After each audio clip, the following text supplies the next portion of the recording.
All right, good afternoon. Today, we continue previewing some of the elements of my budget proposal, which I will unveil Thursday night at the invitation of the General Assembly. A budget is a value statement, and my budget will reflect our Kentucky values of family, of faith, and a deep concern and compassion for one another. Yesterday, I spoke about how my budget plan makes historic investments in our education system, with a nearly $2 billion increase in funding for pre-K through 12. That's right, pre-K, universal pre-K for 4-year-olds is funded for the first time in Kentucky's history in my budget recommendation. And at only about 8% of our current budget surplus, we cannot afford not to make that investment and get all of our 4-year-olds into schools. The budget recommendation on education provides real raises for all of our school teachers, administrators, and staff. Other initiatives will enhance education at every level. We will boost our career and technical schools across Kentucky, offer loan forgiveness to educators, and build our Bucks for Brains program to enhance university research. Making these investments are the right thing to do, but they're also the necessary thing we must do because our future is now. We're coming off a year where we shattered every economic development record in the books. We had a record $11.2 billion in private investment just last year. Even better, it's going to create over 18,000 new jobs for our Kentucky families that pay an average hourly wage that is the second highest in history. They are not just jobs, they are good jobs that will support 18,000 Kentucky families.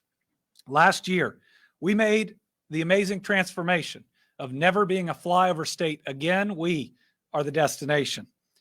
We're being chosen as the destination by more world-class companies than ever before that are locating or expanding in Kentucky. They're companies like Ford, Toyota, Amazon, Pratt, GE, and Fidelity Investments.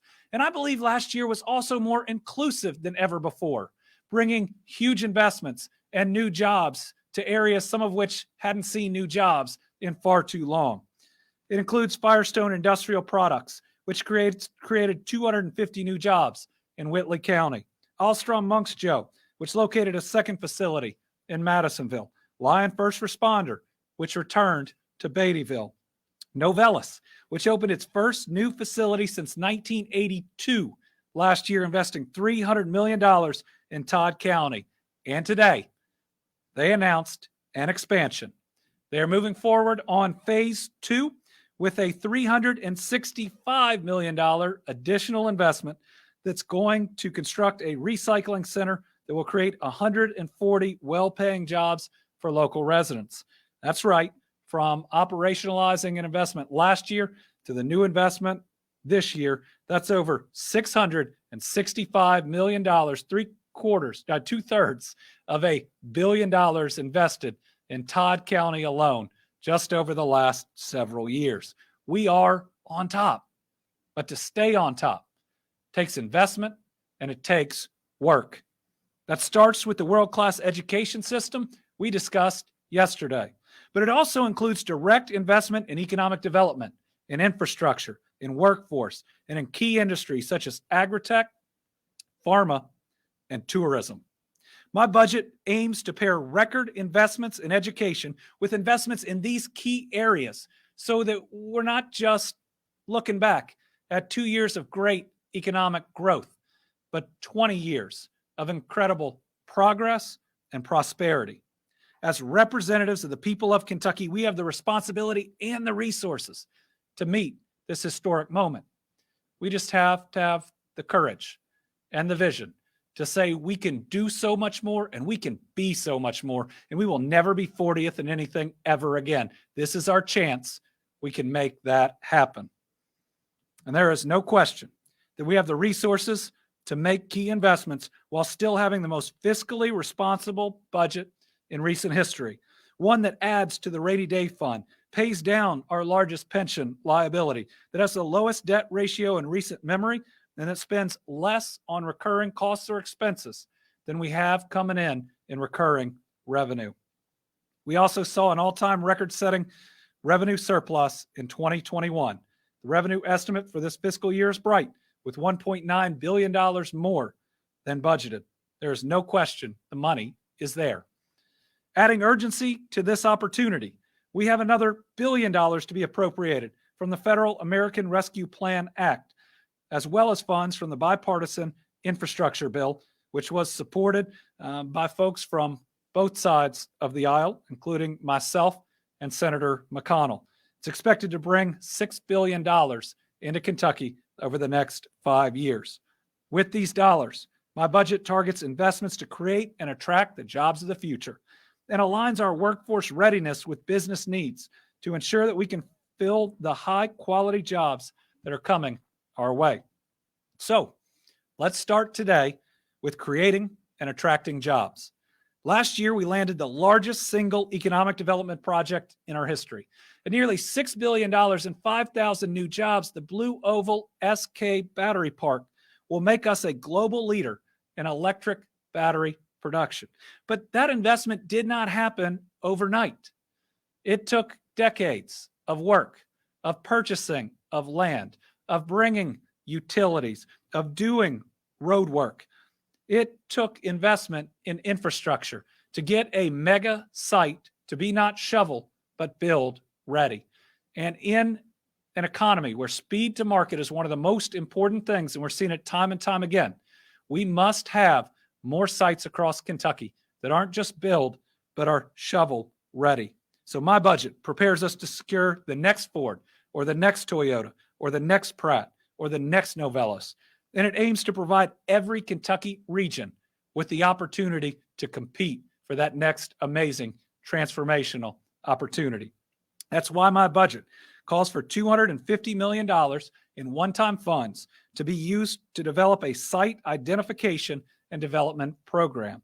This fund is going to help communities grow small industrial or business sites to be larger. It'll help prepare them to be build ready, to work on utilities and other needs so that when they market that to the next great employer, it is ready to go. Remember, we are on a roll, the likes of which we've never seen, and our belief is that we're already out of mega sites. We'll be out of large sites and maybe medium sites to locate companies within the next several years. This ensures that our role can continue, that we can welcome others, new jobs, new companies, and new investments in. But you don't have that site that makes you more competitive than the other state without putting in the work, putting in the dollars, and putting in the infrastructure. At a time where the Commonwealth is as hot as it can be, this is the investment that continues our good fortune moving forward. Now, we have a video message from the Kentucky Association of Economic Development's president and CEO, Matt Tackett. Hello, Kentucky. This is Matt Tackett coming to you from the Kentucky Association for Economic Development, where we, for several years, have aggressively supported and facilitated funding for site development throughout our Commonwealth. No doubt, our economic development team is accelerating momentum. We're proving over and over that Kentucky is a world-class location to locate and grow a business. And our iconic tradition, coupled with this historic momentum, positions us with unprecedented future opportunity. Now, our success is amazing, and it further motivates us to act. Each time we celebrate a great economic development win, another one of our available properties goes off market.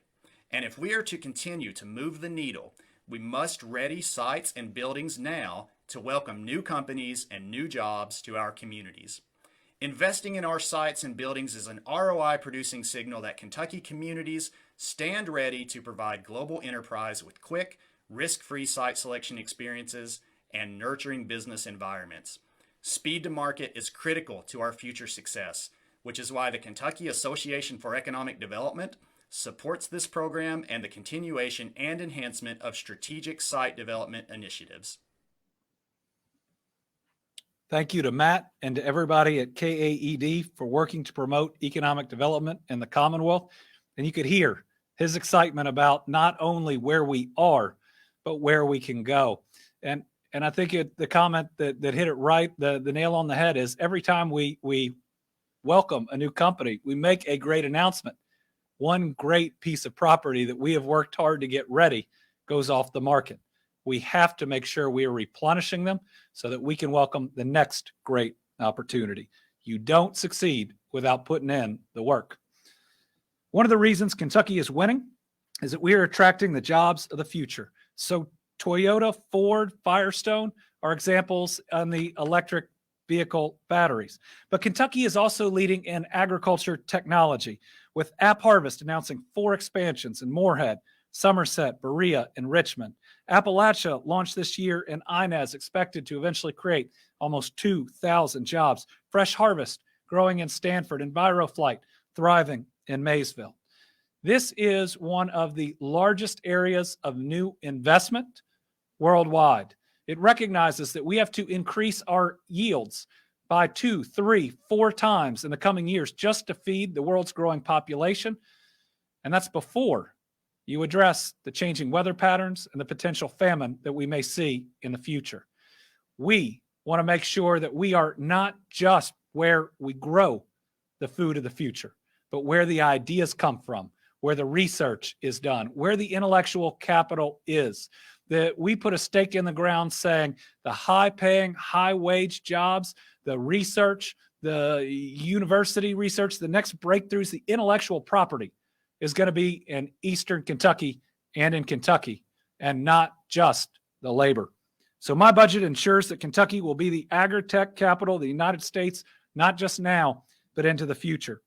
That means, again, not just having the facilities and the workers, but the ideas themselves. That's why my budget invests $75 million to support and build a state-of-the-art agri-tech research and development center in the heart of Eastern Kentucky. It's going to bring together the best minds of our private sector, of our universities, which are on board, of our Dutch consortium, whose universities and companies want a home here in the Commonwealth that they can grow their businesses from. The coming years will be crucial, and this is how we ensure that we can meet the needs of our world, of our people, and to have food security for children that will be born 5 years, 10 years, 15 years from now. We're going to hear why this project is so important to Kentucky from a pretty special guy, a visionary who has helped us to make Kentucky the agri-tech capital of the world, Jonathan Webb. Nobody works harder than people here in our state. That's why at App Harvest, we've invested over $500 million in the past year. We believe in the future of ag tech in Kentucky, but we can't do this alone. California literally is on fire with extensive droughts, while Kentucky has had its wettest decade on record.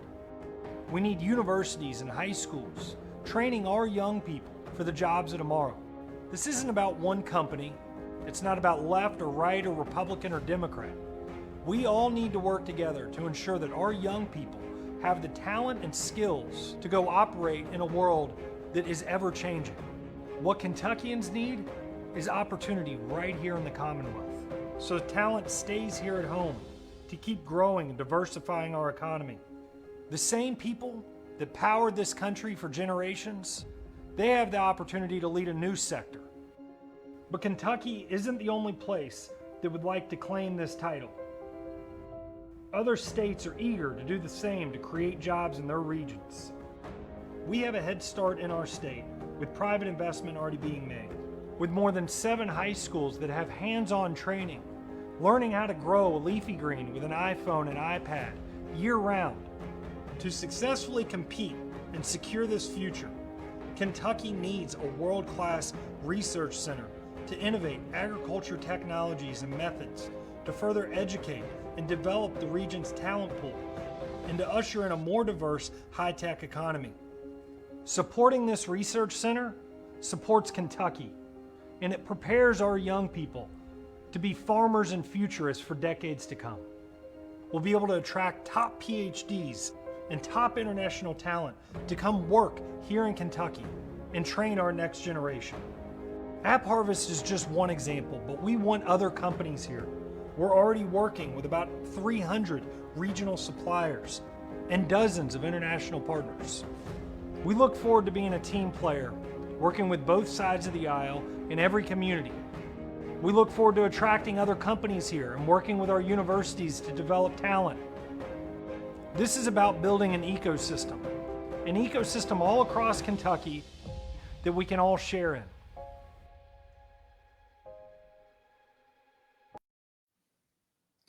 Thank you to App Harvest and Jonathan for their work on transforming agriculture, both in Kentucky and across the globe. We're also working to attract the jobs of tomorrow through smart investments in industries with great promise.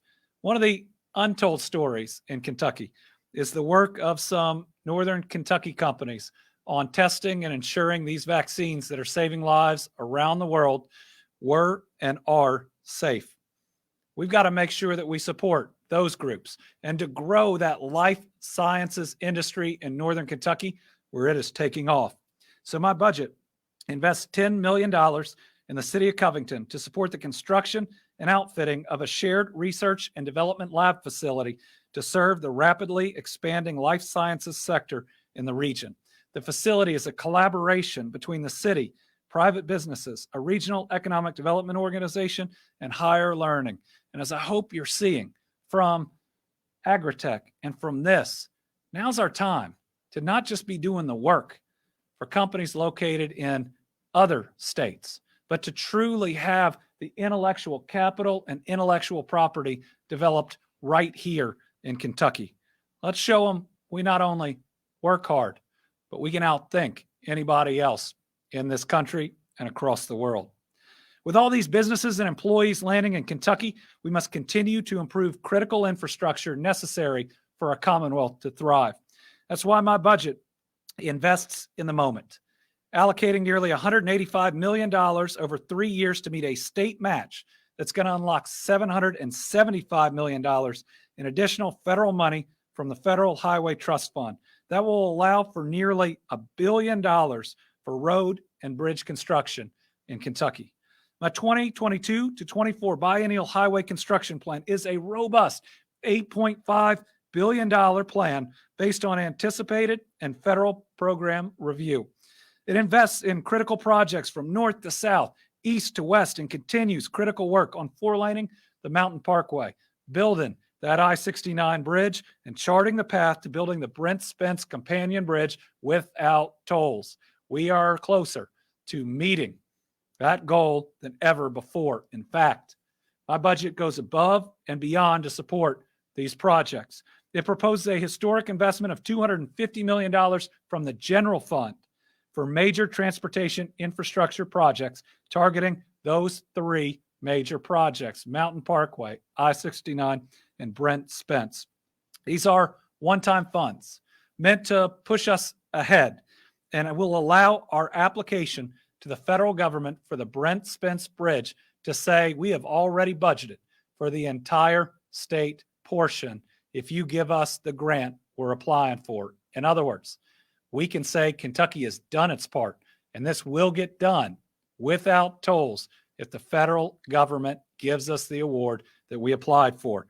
It is as serious as we can be, and it puts us in the very best position to meet that goal. And folks, I think we're going to do it. And with Kentucky taking the lead in electric vehicles, we must meet the needs of this new industry. With Ford, Toyota, Firestone, and so many others, we must build out our EV infrastructure across Kentucky. My budget directs $100 million to begin building out our electric charging station network and other EV infrastructure. It uses $30.5 million from the general fund, of which $17 million meets the match to unlock nearly $70 million in federal funds from the Infrastructure Investment and Jobs Act, what we call the infrastructure bill. If we want to lead in electrification, we got to invest in it. We can't make the batteries of the future and not have charging stations for those cars. This helps us be thoughtful along with our partners who are investing in us. So anybody who comes to see those battery manufacturing plants or the construction of the vehicles or the springs and others that are done at different parts of Kentucky can drive that very vehicle that we are helping to produce and charge it right here in Kentucky. In addition to funding school construction, my Better Kentucky plan directs an additional $500 million in grants and low-interest loans to improve water and sewer systems. Altogether, $500 million in between $250 million of grants from our ARPA funds and then other low-interest loans through that infrastructure bill. This will be one of the largest investments in water and sewer that we have seen across a biennium budget. And the reason is simple. Clean drinking water is a basic right. This past year, I've been able to travel to communities like Morton's Gap and meet families there in Hopkins County that have never had clean drinking water in their homes. That's wrong. And every time that we can address it and provide another family with clean water, with the sewer systems that they deserve, we improve their health and we meet our values and live out our faith. Economic development is also not possible without having the sanitary and industrial sewer systems that are absolutely critical.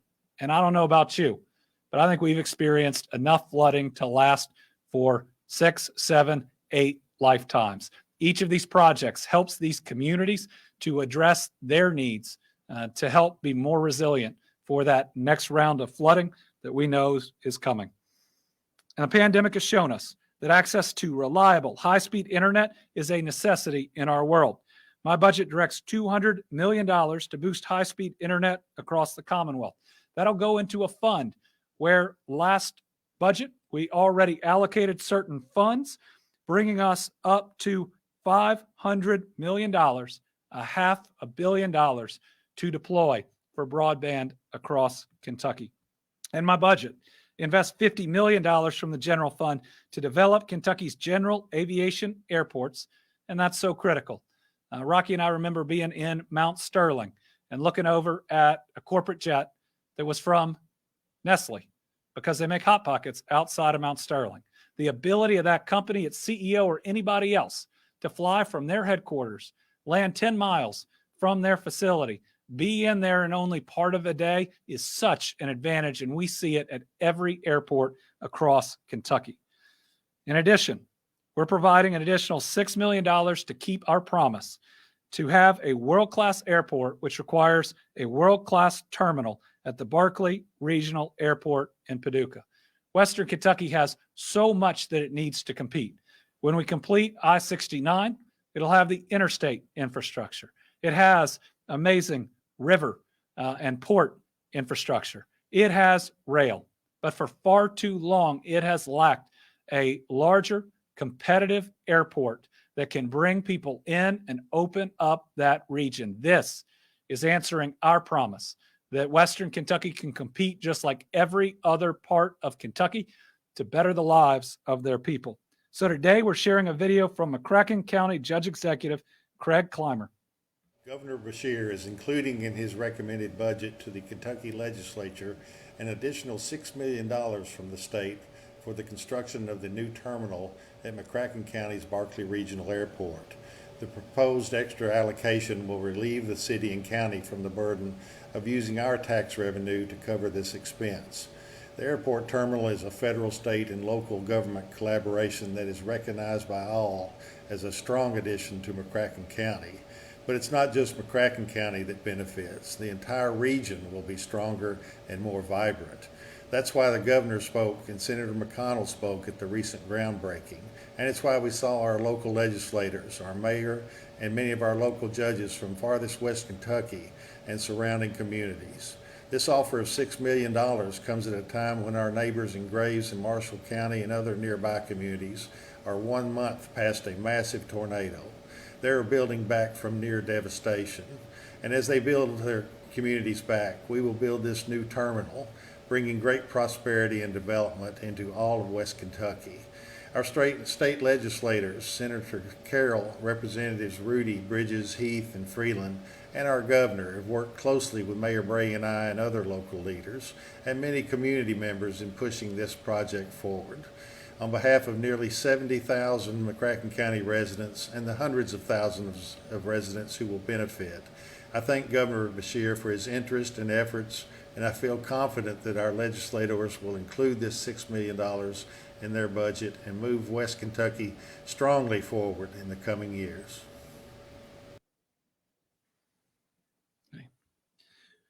With high quality education as a foundation, bridging the gap between learning and workforce participation becomes all the more crucial to Kentucky and its future. My administration already has been actively engaged in this issue. Last year, we helped launch the Everybody Counts initiative, a pilot program in Jefferson County. We have great partners: Ford, UPS, GE Appliances, and Kroger. They're helping us move towards the goal where every single graduating senior will either be signed up for higher education and know how it's being paid for, or already have been placed in a job that they start upon graduation. My new budget includes $1.5 million each year to extend this important program. This has been embraced not only by that school system and the employers there, but every other employer finding challenges with workforce that we have had a discussion with see this as a program that will work and they want to bring to their community. This provides extra infrastructure to provide the guidance and the help needed to make the connections and launch these programs in so many different areas. Between this, some other programs I'm going to describe in a moment, and the impact that universal pre-K will have on childcare needs, we can have a direct and immediate impact on our workforce and workforce participation. And not funding these will be saying that while you acknowledge we have far too many people not in the workforce, you're not willing to do the small things necessary to fix it.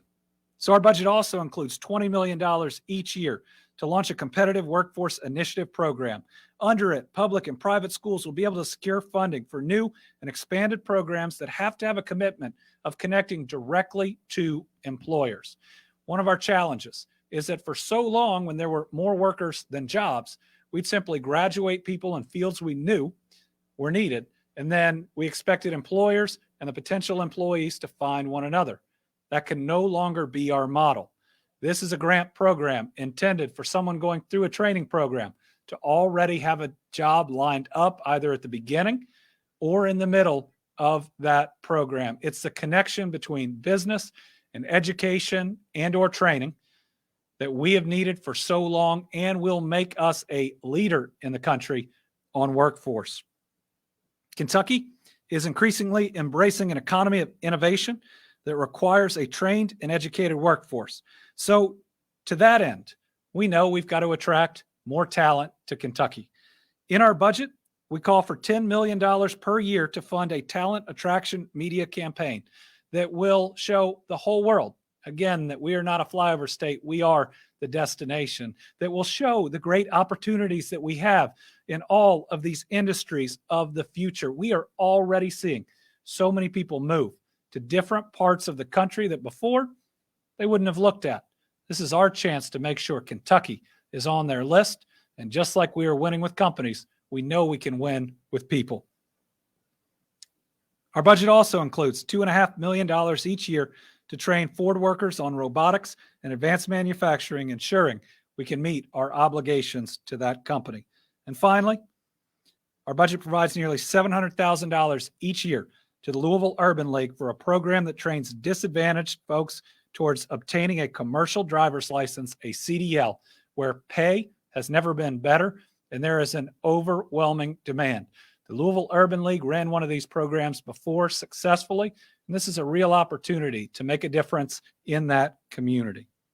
So I keep noting that Kentucky is now the destination, but an industry that we haven't talked about that's all about Kentucky being the destination is tourism. Kentucky, we're a destination for world-class bourbon. We're a destination for the finest horse racing. We're a destination for great music, cuisine, as well as our beautiful outdoors and so much more. And we got to keep the people coming. And there is no greater gem in tourism than our state parks. They are not just a way that we attract tourists and their dollars to show the very best of Kentucky, but they're also part of our heart and soul that have allowed us to respond, whether to the COVID pandemic and housing first responders and some people who are sick but didn't need to be in the hospital, to currently opening their doors and welcoming folks that had their homes wiped out by tornadoes and saying, we got you and we're going to take care of you. But we have not invested in our parks in meaningful ways in far too long. So to keep the visitors coming and to make sure that we have this tool to help our own people when needed, I'm directing $200 million in one-time money from the general fund to pay for badly needed work at our state parks. The money will fund essential preservation projects, maintenance, repair, and new projects at parks across the Commonwealth. The goal is to preserve these assets for their regions and communities while enhancing what the facilities can offer. Our budget also dedicates $10 million in ARPA funds to boost our tourism industry through a targeted marketing campaign. I'd like to introduce our Secretary for Tourism and a whole lot of other things, Mike Berry.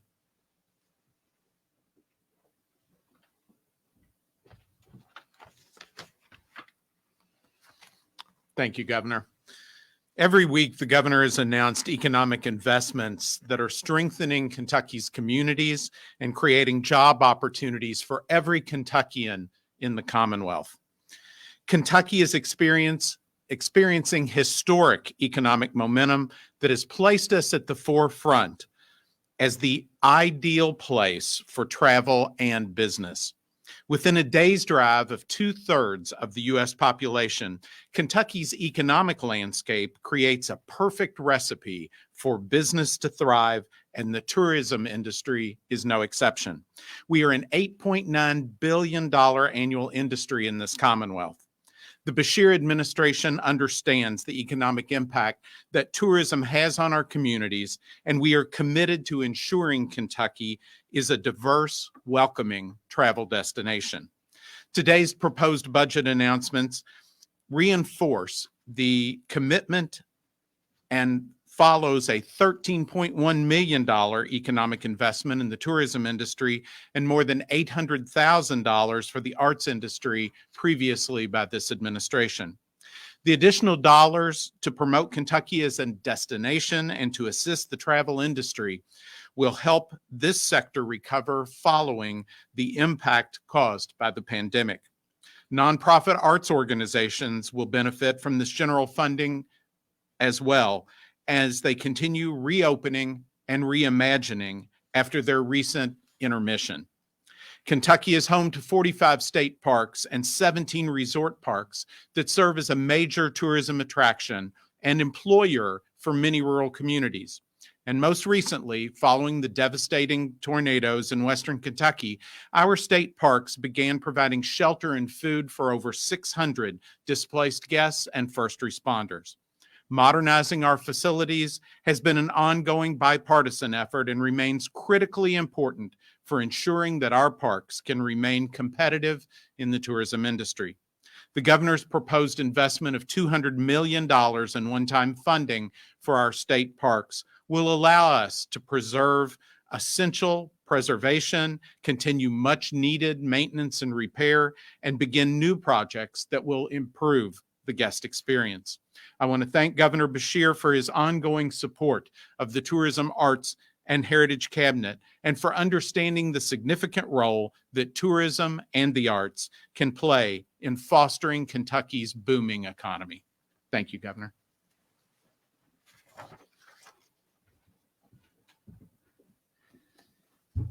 Thank you, Secretary.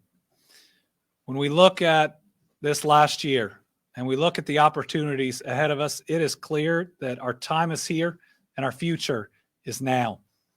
There is no question that we've arrived, but having arrived, we must make the investments necessary to stay. We got a choice. We can come off our best year ever, tread water, punt on third down, or we can do the hard work to stay on top. You know, we all enjoy winning, but winning requires putting in the work to stay there. Remember, there's the next game and the next game and the next game after that. And what this budget does is not sit on our laurels, but create a world-class education system and make the investments in economic development, workforce training, and tourism to stay on top now and into the future. Our families deserve no less. Let's make sure our kids inherit an incredible economy, and our kids' kids and our kids' kids after that, because now is the moment. We've never had a budget where we can do more. We'll wrap up with our budget director, John Hicks, who again is going to go over how this is the soundest economic budget that we have seen in years, that we spend less than we are bringing in, and that certainly all of this is not only affordable, but will set up better budgets in the future. We cannot afford not to invest.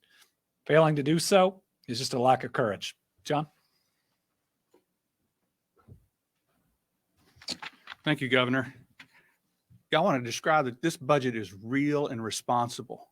It is based upon sound economic assumptions that are agreed to by a 10-member consensus forecasting group of outside economists and financial experts who, under state statute, determine the official revenue estimates. Kentucky is the only state in the country that has an exclusively outside body of experts who comes up with our revenue estimates. No partisan influence, no institutional membership. The governor, as he said before, we devote non-recurring resources to non-recurring uses. And we've heard some of those examples here today with a $200 million investment in our parks. This budget pays down on the Commonwealth's worst funded pension plan, the Kentucky Employees Retirement System non-hazardous plan, one of the worst funded in the country. Now we're paying our mortgage, but we're going to add to that mortgage with one-time money. It creates the largest budget reserve trust fund, the state's rainy day fund, and adds to it. When the governor came into office, Kentucky was ranked 44th in the country in the size of its rainy day fund. We have moved up substantially above the median of all states. This budget pays down on the deferred maintenance debt of the Commonwealth. We just heard about $200 million for parks. Overall, you heard about post-secondary education yesterday. $1.2 billion in deferred maintenance financing in this governor's budget, something that has never happened before in Kentucky. This budget establishes a disaster relief and recovery fund that many states have, but Kentucky doesn't. We have to use our rainy day fund when it comes to responding to floods and tornadoes and other disasters and calling out the National Guard.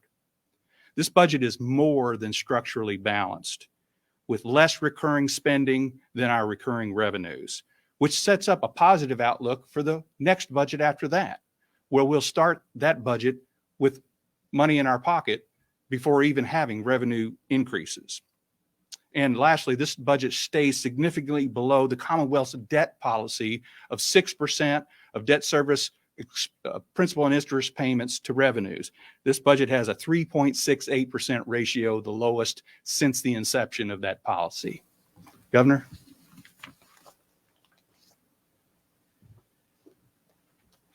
All right, we'll open it up to questions. We don't have a whole lot of them today. Bodie? These types of investments, they take a good bit of time. Do you anticipate them getting accomplished during your term? And is the possibility there that, between the time these, projects are being announced now is the time they actually start, that other hands kind of touch it and things get away? Well, I intend to be governor for at least one term after this, so I think that we will be able to get each and all of these projects, including the construction and completion of the Brent Spence Bridge, done while I'm in office. But let's talk about the next 2 years, which is what the biennium budget is. Most of the spending that we have described today can and will occur in that period. We have, sadly, way over $200 million in deferred maintenance and needs in our state parks. They're spread out all around the state, and we would deploy those dollars immediately. We were able in the last year to award 119 counties water and sewer projects from the last round of ARPA. We'll definitely be able to do that given that there is, I think, almost $6 billion of water and sewer needs that are out there per what applications we have seen in the past.